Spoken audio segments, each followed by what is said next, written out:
James, so much time has passed, but I'm asking to please come back to our special place. Something's happened. Love, Mary. Hello? Can anyone hear me? Everyone got sick in Silent Hill.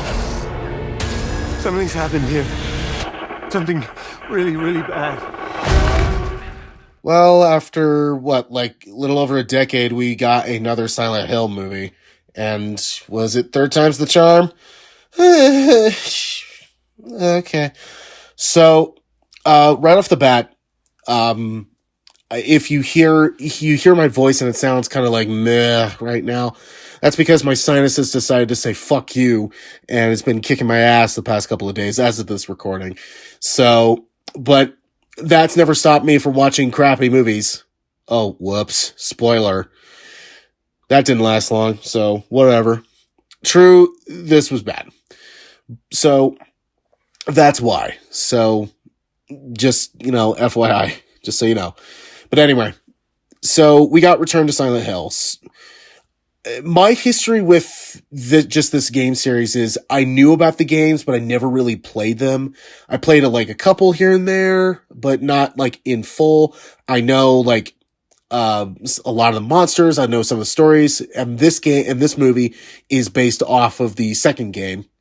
So the story in this one is, we have this guy, James, who, he's, in the game, this guy, James, he gets a letter from his, deceased wife that says, hey, come to, hey, come to the town. I need your help.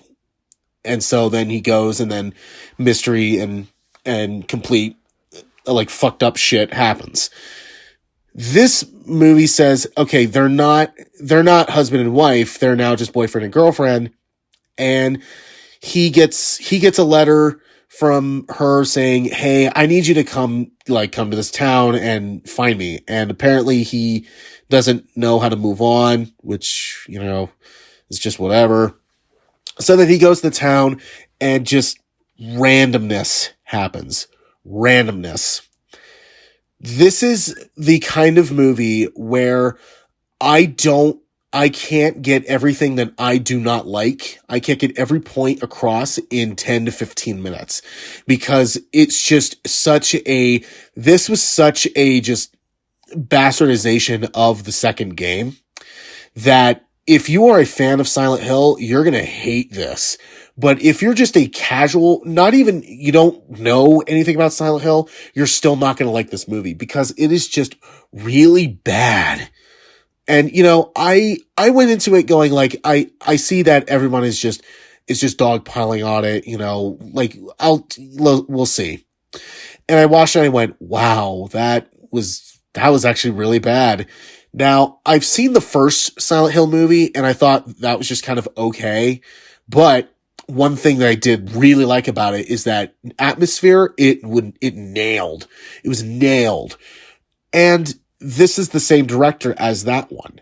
And I looked it up on IMDb. It's Christophe Gans, who made only one other movie in between the first Silent Hill and this one. And the first Silent Hill was 20 years ago.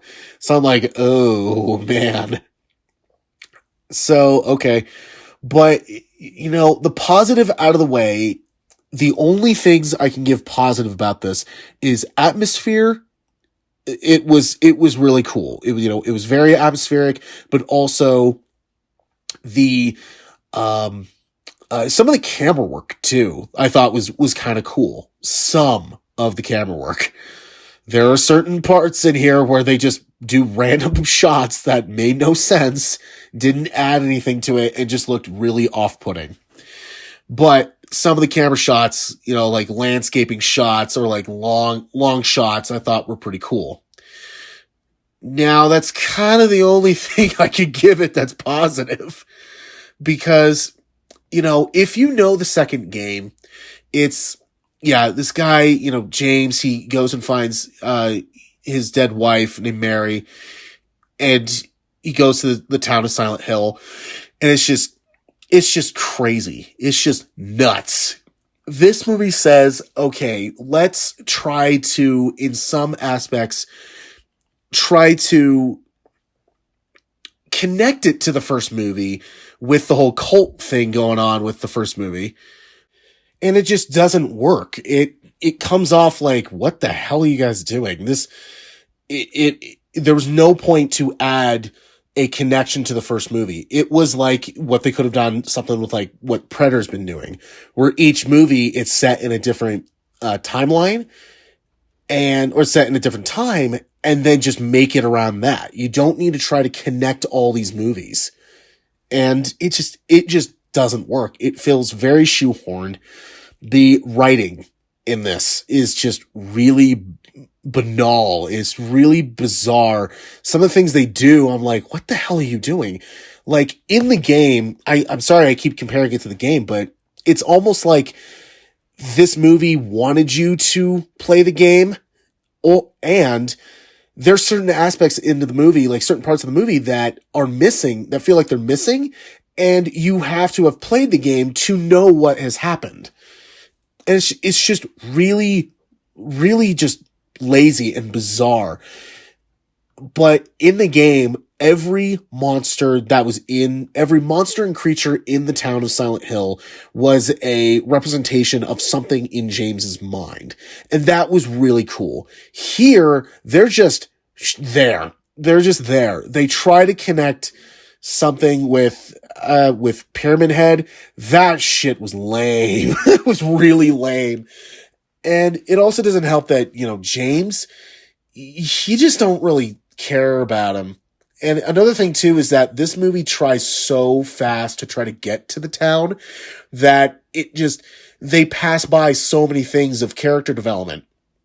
Like, it's like, by the time we get to the town, it's 20 minutes into the movie. And then we got an hour and a half left of the movie. Cause the movie's almost, an hour and 50 minutes long. And despite that, there still feels like parts that are missing. For it being that long, there's still parts that are missing. It felt very much like Ridley Scott's Robin Hood, where that movie was 2.5 hours long, but it felt like huge chunks of that movie were missing, and like huge parts that were like, I need this to be explained, and they don't explain it. And it's like, but this is so long that it makes no sense. This was kind of the same thing. And it just doesn't work at all. And by the time that you get to the end, you give up. You give up and you just hope that the movie ends, and you're like, yeah, maybe honestly, they shouldn't make any more of these Silent Hill stuff into movies. They work as games, and maybe they should just stay as games. So overall, yeah, this was pretty bad. And honestly, if I wasn't recording this literally like a couple days after I saw the movie, I would have forgotten completely about this one. Like, this is going to be one of those movies where at the end of the year, when I put together like my best and worst of list, when I put together the worst of list, I'm going to go through my list, like all the movies I saw, and I'm going to go, Return to Silent Hill, what was that? That feels like this. And it's been like bombing pretty bad, like on a $20 million budget. And also the fact that there are certain things in here where you look at it and go, you had $20 million and you did that. Like there's a snippet where you see James wear a just fake ass beard, apparently a beard that he got from Tyler Perry or something. Cause it's so noticeably awful that you're like, what the hell is this? And then you're like, this movie had a $20 million budget and you did that. Like, really? Are you kidding me? So yeah, this was terrible. This was terrible. We've gotten to the point where we can expect in the past 5 years to get really good video game stuff.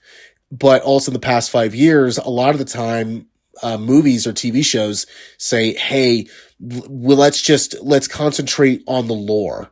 Let's concentrate on the lore. And with this, they were trying to change around the lore to make it different. But what they changed around was just was a huge pivotal parts of the actual narrative of the game, and it made sense for the game.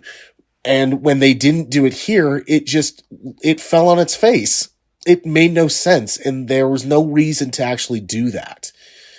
So, yeah, this was a mess. This was a mess. And yeah, and we're only a couple weeks into January, and goddamn, it's not looking good. So, one little piece before I go. This movie felt like they had the game and then rang it out like a sponge, and then handed over the dry piece and went, okay, go make this. And they're like, but wait, all the stuff that you rang out, that was all the good stuff that we could have done. They're like, yeah, whatever. We know. Just make the movie anyway. That's how this feels.